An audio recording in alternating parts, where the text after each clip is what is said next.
그 후에 바울이 아덴을 떠나 고린도에 이르러 아굴라라 하는 본도에서 난 유대인 한 사람을 만나니 글라우디오가 모든 유대인을 명하여 로마에서 떠나라 하였고 그가 그 안에 브리스길라와 함께 이달리아로부터 새로 온지라.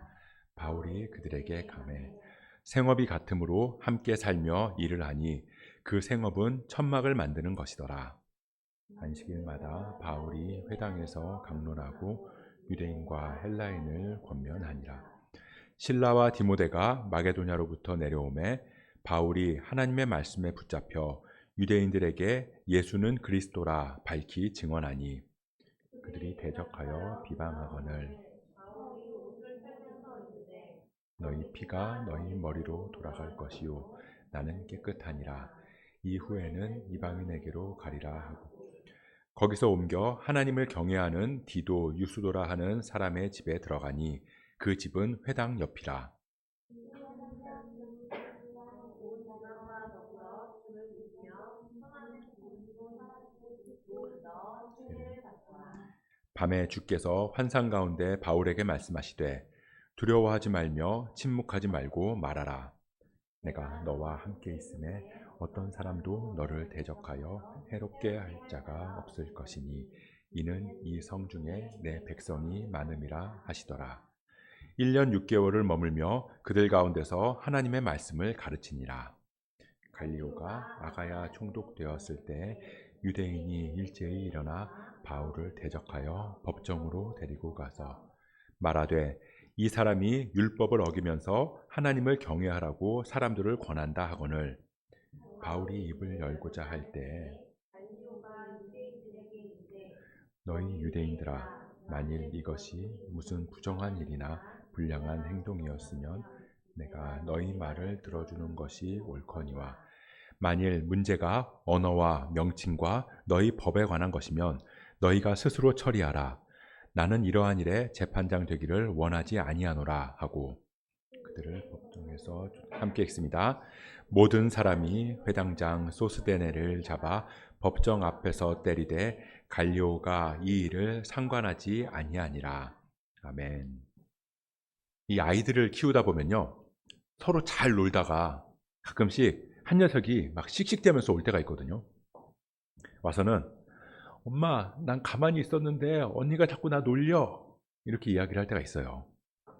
그러면 또 곧바로 언니가 와서 아니 내가 뭘 잘못했냐, 나는 그냥 아무것도 안 했는데 지가 혼자 오해하면서 그러는 거다 막 그러는 거예요. 서로 잘못이 없다고, 서로 억울하다고 그렇게 이야기를 할 때가 있습니다. 근데 분명히 무슨 일이 있긴 있었던 거예요.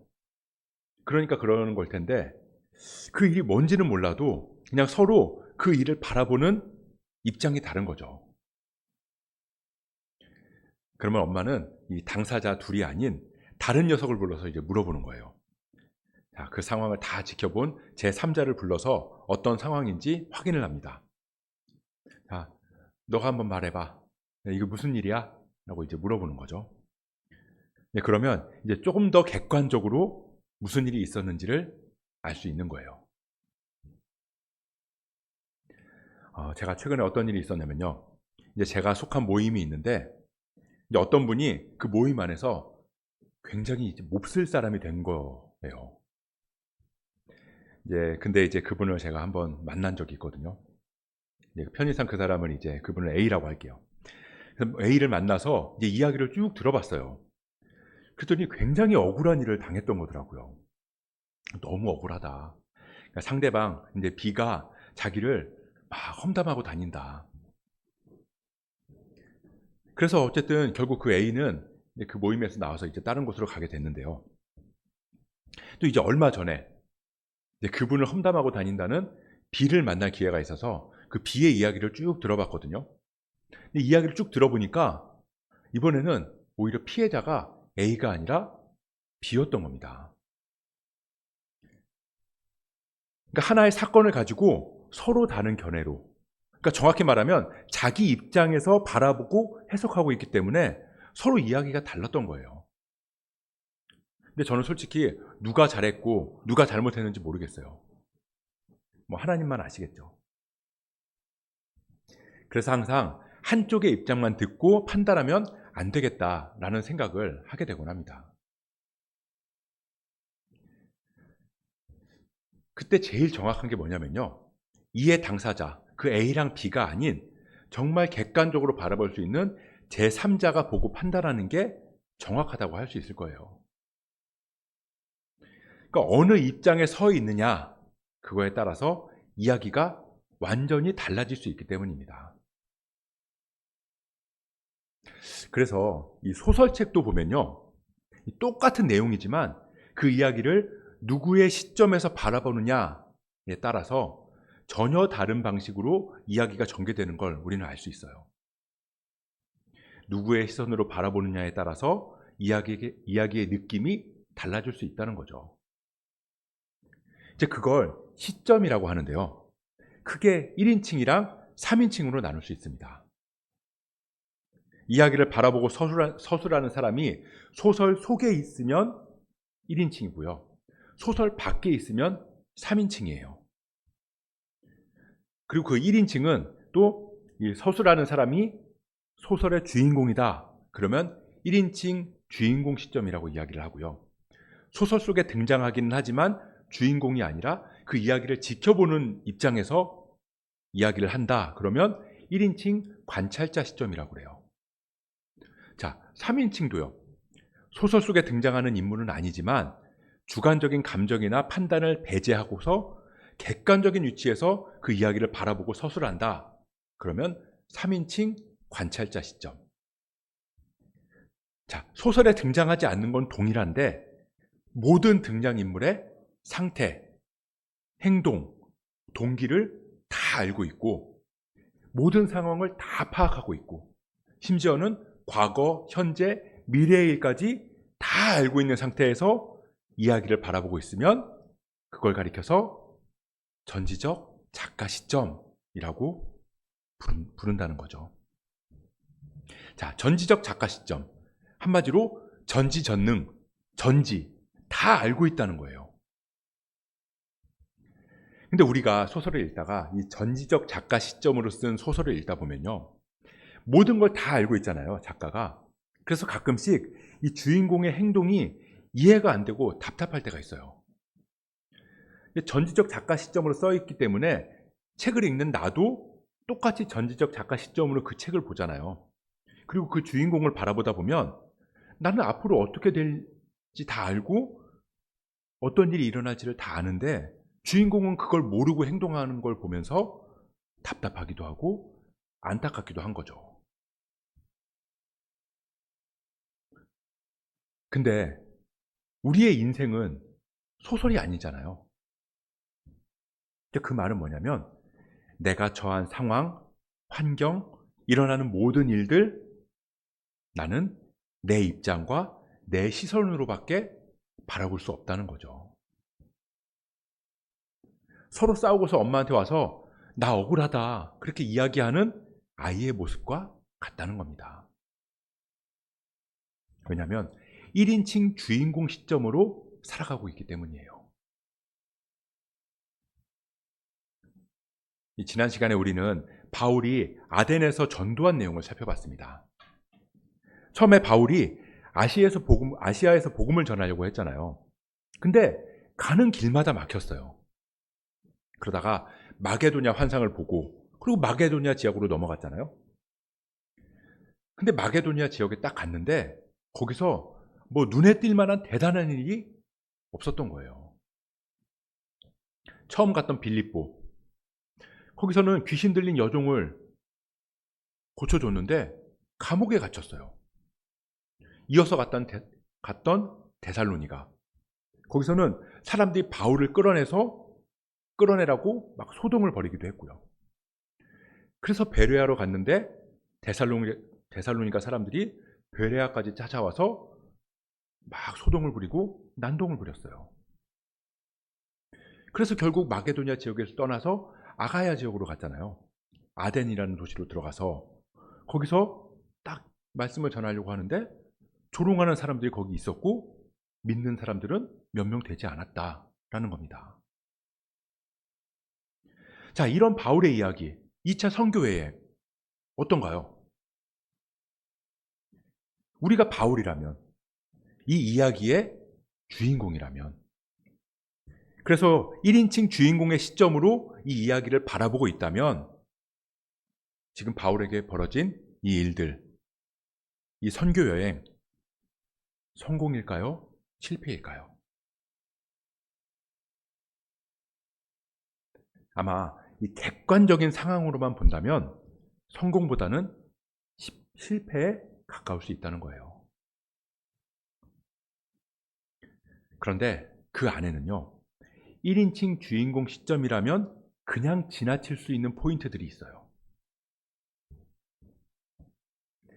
바울이 2차 선교 여행을 떠나려고 할 때 바나바랑 갈라섰죠. 근데 그때 누가 바울이랑 함께 했죠? 실라.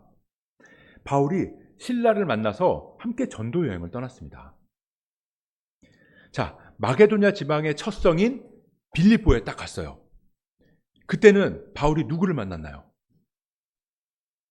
자색 옷감 장사 루디아라고 하는 여인을 만났어요. 그리고 오늘 본문 고린도에서는 브리스길라와 아굴라라고 하는 부부를 만났다는 겁니다. 자, 우리 오늘 본문 18장 1절부터 3절 말씀 같이 한번 읽어보도록 하겠습니다. 18장 1절부터 3절 말씀입니다. 시작. 그 후에 바울이 아덴을 떠나 고린도에 이르러 아굴라라 하는 본도에서 난 유대인 한 사람을 만나니 글라우디오가 모든 유대인을 명하여 바울을 떠나라 한 고로 그가 그 안에 브리스길라와 함께 이달리아로부터 새로 온지라. 바울이 그들에게 가매 생업이 같으므로 함께 살며 일을 하니 그 생업은 천막을 만드는 것이더라. 자, 바울이 고린도에 가서, 그러니까 속된 말로 전도 여행을 계속 하려면 일단 먹고 살아야 되잖아요.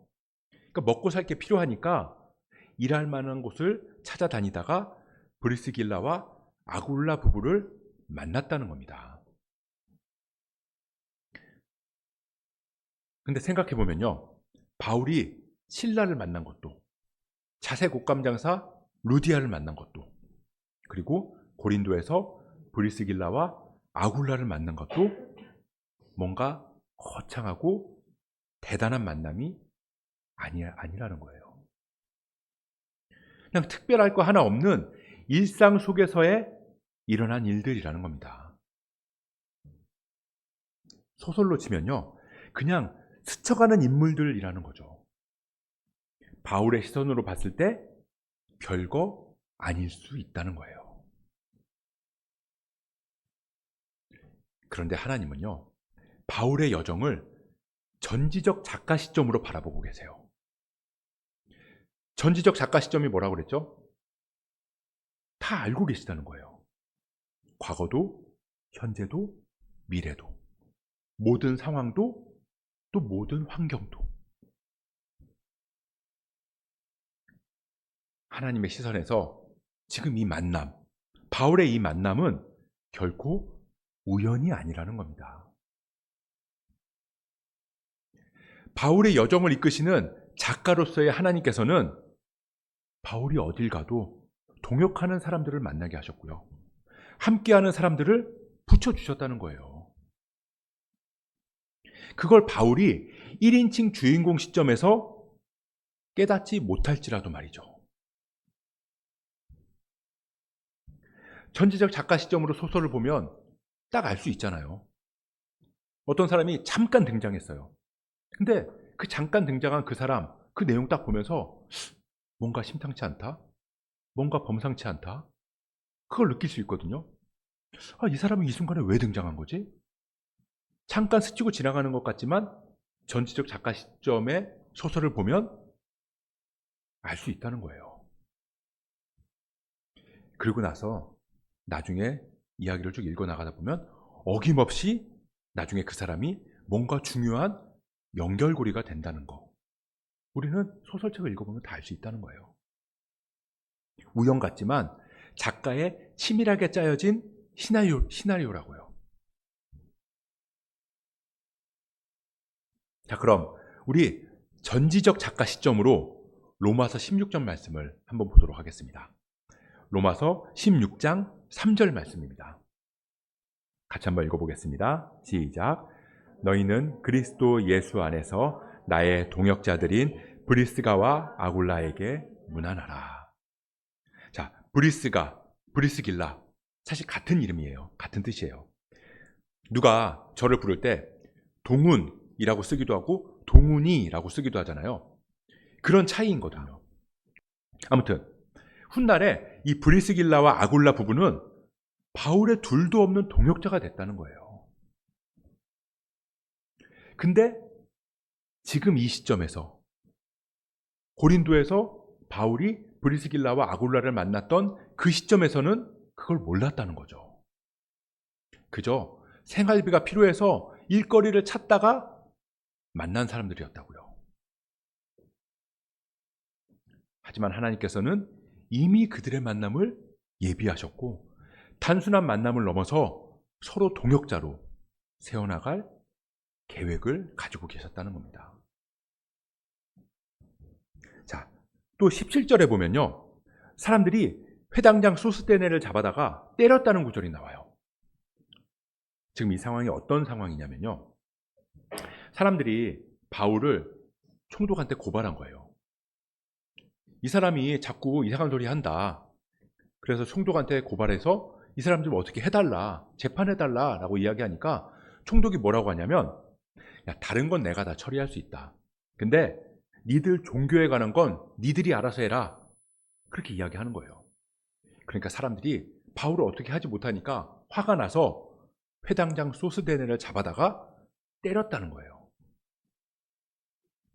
자, 무슨 말이냐면 이 소스데네도 회당장이었지만 바울과 만남을 가졌고 함께 이야기를 나눴다는 거죠. 근데 오늘 본문 어디에서도 이 소스데네가 예수를 믿었다는 말은 없거든요. 그러니까 바울은 만난 적은 있어요. 왜냐하면 이 앞에도 보면 바울이 회당에서 날마다 복음을 전했다라고 이야기를 하고 있으니까요. 그러니까 바울을 만난 적이 있다는 거죠. 하지만 바울과 깊은 관계를 맺은 건 아닐 수도 있다는 거예요. 그래서 소스데네 입장에서 억울할 수 있겠죠. 또 바울 입장에서도 보면 어떨까요? 그냥 내가 매일같이 회당에 가서 그냥 이 사람 얼굴 트고 인사하면서 지내는 그런 사이였는데, 근데 이 사람이 바울이랑 한패다라는 오해를 받으면서 끌려가서 맞았다. 괜히 미안할 수 있는 상황이라는 거죠. 자, 근데 이 소스데네 훗날 어떻게 됐을까요? 우리 이번에는 고린도전서 1장 말씀을 한번 보겠습니다. 고린도전서 1장 1절부터 3절의 말씀. 고린도전서 1장 1절부터 3절의 말씀 같이 한번 읽어보겠습니다. 시작. 하나님의 뜻을 따라 그리스도 예수의 사도로 부르심을 받은 바울과 형제 소스데네는 고린도에 있는 하나님의 교회 곧 그리스도 예수 안에서 거룩하여지고 성도라 부르심을 받은 자들과 또 각처에서 우리의 주, 곧 그들과 우리의 주 되신 예수 그리스도의 이름을 부르는 모든 자들에게 하나님 우리 아버지와 주 예수 그리스도로부터 은혜와 평강이 있기를 원하노라. 자, 훗날 고린도 교회에 복음을 전하는 믿음의 사람이 되었다. 바울이 형제라고 부를 만큼 이 소스데네는 바울의 동역자로 세워졌다는 겁니다. 처음에는 몰랐겠죠. 이 소스데네라는 사람이 누군지도 몰랐을 거고요. 회당장이니까 어쩌면 바울이랑 안면은 있고 인사는 나누는 사이일지 몰라도 바울의 이야기에 반감을 가질 수도 있는 사람이었던 거예요. 하지만 하나님께서는 바울과 소스데네를 만나게 하셨고 둘을 서로 동역자의 관계로 세우셨다는 겁니다. 그게 하나님의 일하심이에요. 그런데 문제는 우리가 그런 하나님의 일하심을 깨닫지 못한다는 거죠. 하나님의 일하심, 우리는요 그냥 뭔가 크고 거창한 일로만 생각하는 경우가 많이 있어요. 엄청난 체험을 했다거나 기적을 봤다거나 그런 걸 봐야 하나님께서 일하시는구나 그렇게 느낀다고요. 근데 오늘 바울의 이야기를 보세요. 거창한 게 없어요. 그저 먹고 살기 위해서 여기저기 알아보다가 브리스길라와 아굴라를 찾아간 거고요. 복음을 전할 곳을 찾다가 회당에 들어가서 회당장이랑 이야기한 것뿐이라고요. 무슨 말이냐면 하나님은 내가 일상에서 만나는 사람들, 일상에서 겪는 일들, 내가 살아가는 하루하루의 삶 속에서 일하고 계신다는 겁니다. 근데 우리는 내 삶을 내 시선으로 바라보니까 그게 안 보이는 거예요. 하나님의 시선을 인식하지 못하고 민감하게 바라보지 못하기 때문에 하나님의 일하심을 우리 삶의 순간순간마다 깨닫지 못하는 거라고요.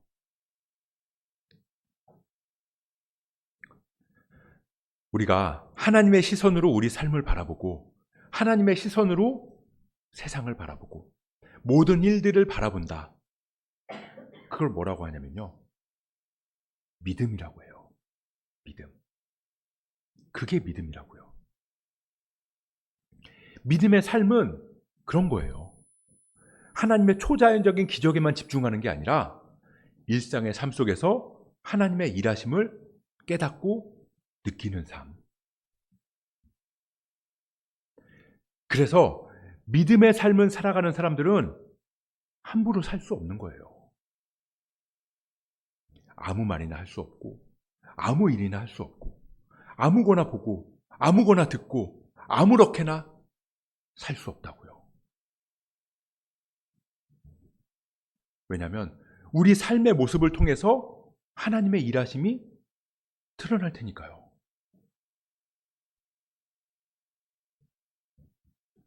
하나님의 일하심을 보려면 하나님의 일에 동참해야 되잖아요. 그래서 삶의 예배라는 말이 나오는 거예요. 삶의 예배. 내가 살아가는 모든 삶이 하나님의 일하심을 드러내는 통로라면 내가 하는 모든 일들, 그게 다 예배가 되는 거죠. 그러면 보이지 않던 것들이 보이게 됩니다. 보이지 않던 것들이 보이게 된다. 전지적 작가 시점. 하나님의 시선으로 바라보면 하나님의 뜻이 보인다고요. 자, 바울이 고린도라는 도시에 와서 한 거라고는요. 브리스길라와 아굴라 부부를 만나서 천막을 만들면서 살았던 거. 그거랑요. 회당에 들락날락했던 거. 그거 말고는 딱히 대단한 게 없어요. 오히려 고린도 사람들이 바울을 고발하고 쫓아내고 때리려고 했다고요. 그게 전부예요. 그런데 하나님께서는 그런 고린도에서 바울을 1년 6개월이라는 시간 동안 머물게 하셨습니다. 바울의 입장에서 보면 답답할 노릇이죠. 복음 전할 기회도 별로 없고 그냥 여기서 이렇게 끝나버릴 것 같고 달라지는 건 전혀 없고 나를 싫어하는 사람들은 늘어만 가고. 근데 하나님께서 바울에게 뭐라고 하시냐면요. 우리 오늘 본문 10절 말씀, 사도행전 18장 10절 말씀 같이 한번 보도록 하겠습니다. 함께 읽습니다. 시작. 내가 너와 함께 있음에 어떤 사람도 너를 대적하여 해롭게 할 자가 없을 것이니 이는 이 성중에 내 백성이 많음이라 하시더라. 자기를 고발하는 사람이 가득한데요. 너를 대적하는 사람이 없다고 말씀하세요. 복음을 아무리 전해도 이 타락한 이 도시는 여전하고 변화되는 사람들이 거의 없는데 하나님께서는 이 성중에 내 백성이 많다라고 말씀하신다고요. 아무리 실패하고 실수하고 절망적인 것 같은 상황, 그런 상황처럼 보일지라도 하나님께서는 하나님의 뜻을 계획하시고 이루어 나가신다는 겁니다.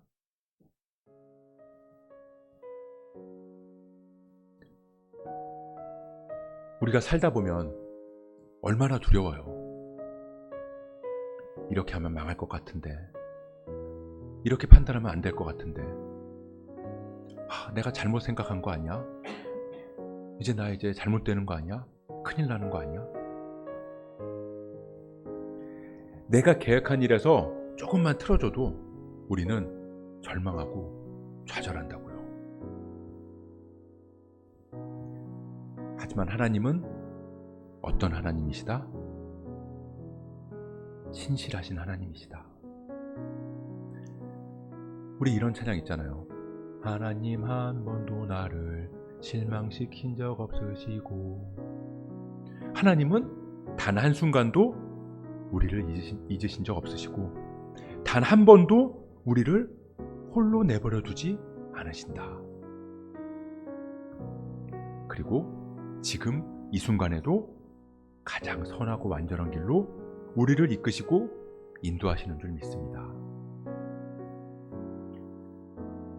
우리가 믿음의 눈을 들어서 하나님의 시선으로 나를 바라보고 세상을 바라봤으면 좋겠어요.